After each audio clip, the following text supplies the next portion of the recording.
You're watching Reason and Theology, a show dedicated to evangelizing non-Catholics and helping Catholics better understand their faith. I guess the historical question would be in Lateran 1215.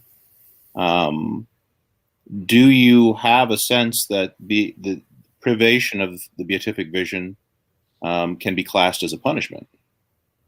Yes, and there have been, a number of theologians who took that position. I want to say it was actually Ligori who spoke of it in that sense. Oh, that's interesting.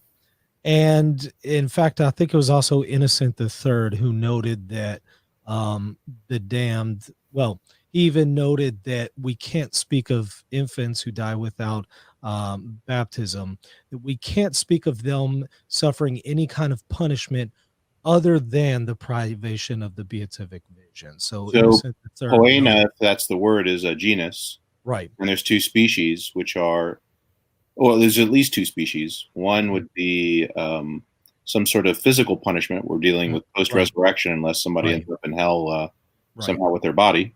Yeah. Then we potentially have other kinds of punishments. I mean, this same issue came up at Florence with purgatory, where they were angelically ambiguous about what possibly could happen to separated souls when they are when they satisfy for the temporal punishments that otherwise were not satisfied. So, and we don't really have answers for that either. Only that we know that it's not eternal loss. Mm-hmm. Mm-hmm.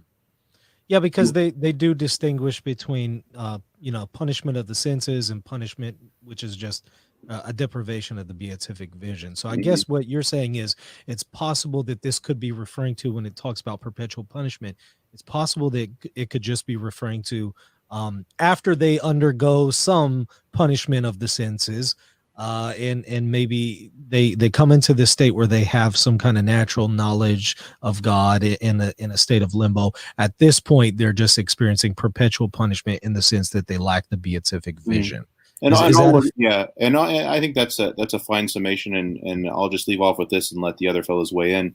Is we're kind of trying to respect the magisterial statements which are before us, and we're trying to accommodate a speculative theory that takes seriously Hart's challenge to infernalists that there's some unreasonable ways in which infernalism is presented, and that this is a potential reasonable way within the very strict kind of limits of Catholic dogmatics, which is trying to account for all the ways in which, as Nathaniel, I think, quite rightly put it, that first we have the propositions of dogma, and then we use our rational skills called philosophizing to systematize those for a reasonable human being to understand how reasonable they really are.